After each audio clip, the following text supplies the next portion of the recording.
Speaker कौमी assembly Asad Qaiser का corona test मुस्बत आ गया। उनकी बेटी और बेटे भी कोरोना वायरस का शिकार। असद कैसर का कहना है कि उन्हें 2-3 दिन से बुखार की अलामत थी। आज टेस्ट करवाया तो मुस्बत आया। असद कैसर ने खुद को घर में करंतना कर लिया। आवाम से मोहतात रहने और दुआओं की अपील। पेट्रोलियम मसनूआत की कीमतों में नुमायां कमी कर दी गई। पेट्रोल की नई कीमत 15 रुपए कमी के बाद 81 रुपए 58 पैसे फी लीटर हो गई। हाई स्पीड डीजल की कीमत 27 रुपए 15 पैसे कमी के बाद 80 रुपए 10 पैसे फी लीटर मुकर्रर। मिट्टी के तेल की कीमत 30 रुपए फी लीटर कम हो गई। नई कीमत 47 रुपए 44 पैसे हो गई। लाइट डीजल की कीमत में भी 15 रुपए फी लीटर कमी कर दी गई। नई कीमतों का इतलाक आज रात 12 बजे से हो गया।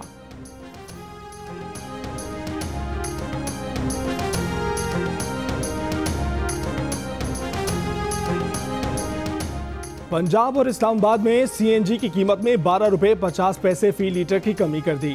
सीएनजी की नई कीमत तकरीबन 72 रुपए फी लीटर हो जाएगी। दूसरी जानिब मुल्क में एलपीजी की फी किलो कीमत में 22 रुपए का इजाफा। 1 किलो एलपीजी की कीमत 112 रुपए हो गई। मुल्क भर में 11.8 किलो के घरेलू सिलेंडर की नई कीमत 1322 रुपए मुकर्रर। कीमतों में इजाफे का इतलाक आज से होगा। वज़ीर आज़म इमरान खान ने एक बार फिर मुकम्मल लॉकडाउन की मुखालफत कर दी। कहा कि अगर कोरोना की बीमारी से सिर्फ गरीब शिकार होते तो कभी लॉकडाउन करने में इतनी तेजी ना दिखाई जाती। जब ये देखा कि कोरोना अमीरों और गरीबों में तमीज नहीं कर रहा तो अशराफिया ने घबरा कर लॉकडाउन कर दिया। गरीब दिहाड़ीदारों और मेहनत कशों का न सोचा। वज़ीर आज़म की मोदी पर भी तनकीद। कहा मोदी भी इतना डरपोक निकला, पूरा मुल्क ही बंद कर दिया। कहा सरकारी अस्पताल उस वक्त तक ठीक नहीं होंगे जब तक सियासतदान और सरकारी अफसरान अपना इलाज यहां नहीं कराएंगे।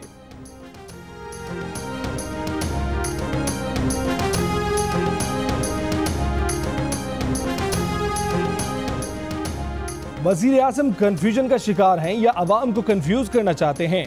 जब लोग लॉकडाउन की तारीफ करते हैं तो वज़ीर आज़म कहते हैं कि हमने तो 13 मार्च को लॉकडाउन किया था।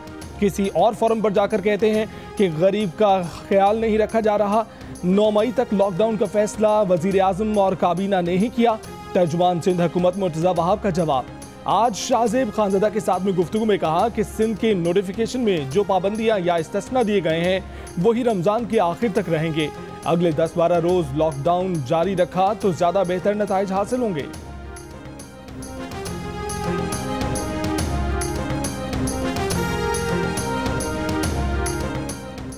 वफाकी हुकूमत ने लॉकडाउन में अगले हफ्ते से नरमी का इशारा दे दिया। वफाकी वजीर असद उमर कहते हैं कि मौजूदा हिकमत अमली 9 मई तक की है। अगले हफ्ते फैसला करेंगे तो उम्मीद है नरमी की तरफ जाएंगे। दूसरे मुल्कों की तरह अभी हमारे हालात काबू से बाहर नहीं। अमवात और केसेस में इजाफा हुआ है। सर्वे से पता चला है कि गरीब और सफेद पोश तबके पर ज्यादा बोझ पड़ेगा।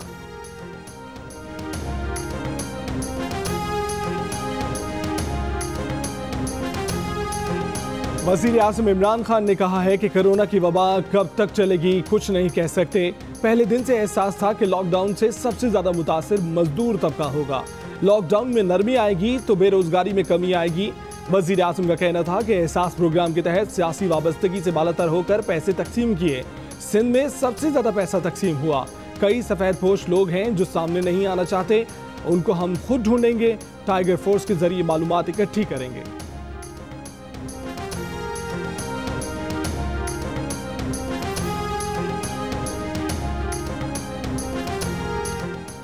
शहबाज शरीफ की नवाज शरीफ के वारंट गिरफ्तारी के इजरा की शदीद मजम्मत। बयान में कहा कि नवाज शरीफ अदालती हुक्म के तहत बैरून मुल्क इलाज के लिए गए। नैब का इकदाम कानून की खुली तौहीन और अदालती अहकामात के खिलाफ और सरासर बदनीयती है। नवाज शरीफ का 34 साल पुराने केस में वारंट जारी करना नैब न्याजी गठजोड़ की बदतरीन मिसाल है।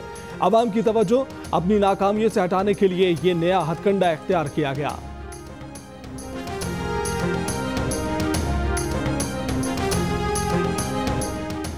स्टेट बैंक की रीफाइनेंस स्कीम के लिए पहले 2 रोज में 65 अरब रुपए मालियत के कर्जों की दरखास्त से मौसूल। 700 से जायद कंपनियों ने 5 लाख से जायद अफराद की मुलाजमतें बचाने के लिए दरखास्तें दी हैं। तर्जुमान स्टेट बैंक के मुताबिक कर्ज उन कंपनियों को दिया जाएगा जो अगले 3 माह तक मुलाजमीन ना निकालने का वादा करे। रीफाइनेंस स्कीम मुलाजमीन के तहफ़्फ़ुज़ के लिए लाया गया है।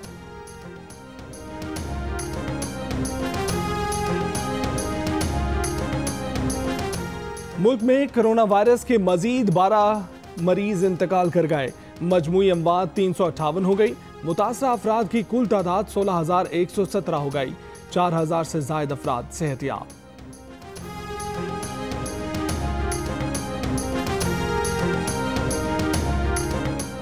खैबर पख्तूनख्वा हुकूमत ने 15 मई तक लॉकडाउन में तोसी कर दी।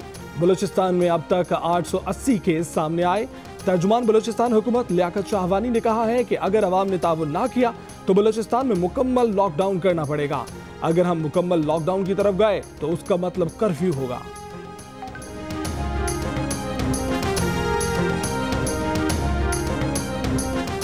वफाकी हुकूमत का कोरोना रिलीफ फंड और एहसास प्रोग्राम के इंतजाम का फैसला। वफाकी वजीर हमाद अजहर का कहना है कि जो शख्स 1 लाख रुपए रिलीफ फंड में देगा उसके साथ हुकूमत 4 लाख रुपए इजाफी जमा करेगी। ये रकम उन लोगों के लिए इस्तेमाल होगी जो कोरोना की वजह से बेरोजगार हैं। इसमें दिहाड़ीदार मजदूर, सनतों, दुकानों में काम करने वाले शामिल हैं। उनके लिए एहसास प्रोग्राम के अंदर अलग पोर्टल बनाया जाएगा। वजीर आजम अगले हफ्ते पैकेज का ऐलान करेंगे।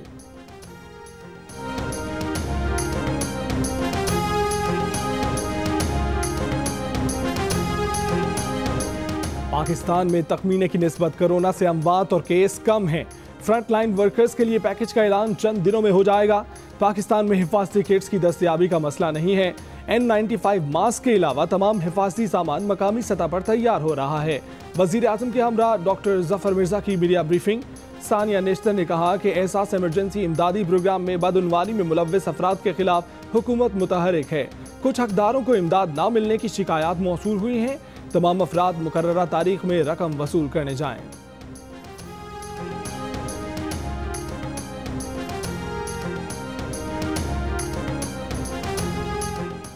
मुल्क भर के एयरपोर्ट से इलाकाई फजाई ऑपरेशन की बंदिश में 7 मई तक तोसी।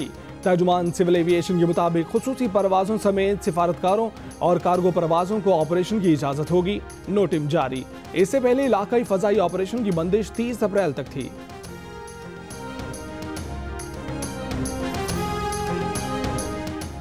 वज़ीर आला बलूचिस्तान की ज़ेर सदारत फूड सिक्योरिटी और गंदम की खरीदारी पर इजलास।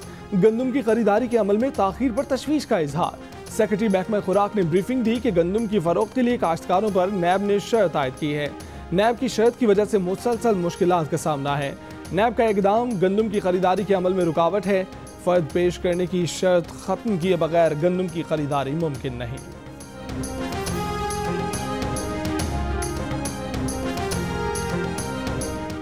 कोरोना से सेहतियाब होने के बाद वजीर आजम बोरिस जॉनसन की डाउनिंग स्ट्रीट में पहली न्यूज ब्रीफिंग। कहा कोरोना की पीक से गुजर चुके हैं। वायरस से निपटने के लिए मुश्तरका काविशों के नताइज सामने आ रहे हैं। मुकर्रर करदा 5 टेस्ट मुकम्मल होने पर ही लॉकडाउन के दूसरे मरहले में जाएंगे। हुकूमत आइंदा हफ्ते जामे मंसूबे का ऐलान करेगी। बोरिस जॉनसन ने कहा कि हुकूमत रोजाना 1 लाख टेस्ट की सलाहियत के करीब पहुंच चुकी है। समाजी दूरी यकीनी ना बनाई जाती तो अमवात 5 लाख तक जा सकती थी।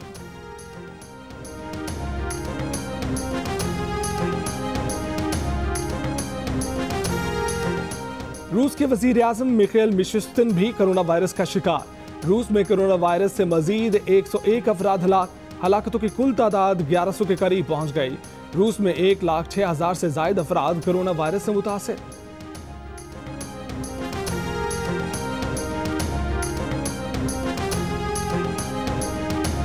दुनिया भर में कोरोना मरीजों की तादाद 32,72,000 से तजावज कर गई। बरतानिया में मजीद 674 अफराद जान से गए। मरीजों की तादाद के हिसाब से बरतानिया ने जर्मनी और फ्रांस को पीछे छोड़ दिया। रूस में भी तादाद 1 लाख से ज्यादा हो गई। अमेरिका में कोरोना से मरने वालों की तादाद 62,300 से जायद। 10,75,000 से जायद अफराद कोरोना से मुतासिर। न्यूयॉर्क में मरीजों की तादाद 3,10,000 से तजावज कर गई।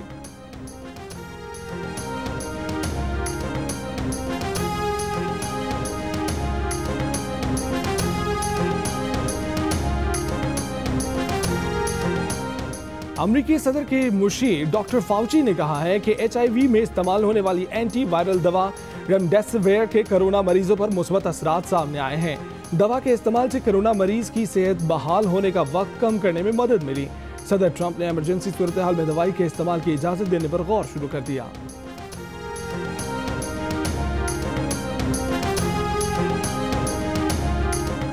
इंसानी हकूक कमीशन पाकिस्तान ने कहा है कि पाकिस्तान में साल 2019 को सियासी इख्तिलाफ राय दबाने के साल के तौर पर याद रखा जाएगा।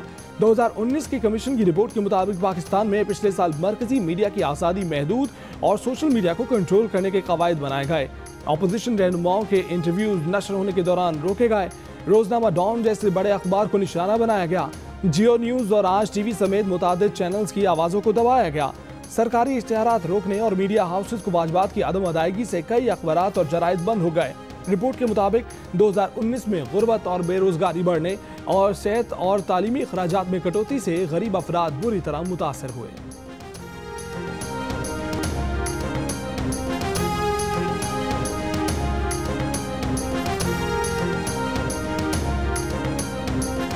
एडिटर इन चीफ जंग और जियो ग्रुप मीर शकील रहमान 50 रोज से कैद में। 34 साल पुराने प्रॉपर्टी के लेन देन के मामले पर अभी तक कोई केस रजिस्टर न किया जा सका। मीर शकील रहमान की गिरफ्तारी, रोजनामा जंग, दी न्यूज़ और जियो टीवी बंद करने की कोशिशों के खिलाफ मुल्क की एहतजाज। कराची, रावलपिंडी, लाहौर, कोयटा समेत कई शहरों में सहाफती तंजीमों, वकला, ताजे बिरादरी और सिविल सोसाइटी के मुजाहरे। रहनुमा JUIFA हाफिज हुसैन अहमद ने कहा है कि मीर शकील रहमान की गिरफ्तारी अराजी का मामला नहीं है, दरपर्दा मामलात कुछ और हैं। तवक्को है कि अदालत इंसाफ करेगी और मीर शकील रहमान की रिहाई मुमकिन हो सकेगी। 1999 के वर्ल्ड कप में फाइनल समेत 3 मैचेस मशकूक थे। PCB के साबिक चेयरमैन खालिद महमूद ने नया पंडोरा बॉक्स खोल दिया। कहते हैं कि अगर जस्टिस क़य्यूम कमीशन में अताउर रहमान अपना बयान ना बदलते तो वसीम अकरम पर भी पाबंदी लग सकती थी। मामले पर वसीम अकरम का मौक़िफ़ देने से गुरेज। देखिए कामयाब पाकिस्तानियों की जगमगाती कहानियां। जियो न्यूज़ ले आया मुल्क का नाम रोशन करने वालों की दास्तान। जियो तो ऐसे प्रोग्राम के मेज़बान होंगे जंग और जियो के technical officer doctor Umar Saif. आज पहली किस्त में हमजा अली अब्बासी, ASP आमना बेग और आयशा चंद्रेगर से मेहमान होंगे। अपने कामयाबियों के सफ़र से जियो न्यूज़ के नाज़रीन को आगाह करेंगे। और कोरोना से डरना नहीं, लड़ना है। डोंकी किंग भी आगाही के लिए मैदान में आ गया। डोंकी किंग के नए गाने की धूम। इस गाने को गुनगुनाएं, वीडियो बनाएं, जियो न्यूज़ को भेजें। हमारा नंबर आपकी स्क्रीन पर।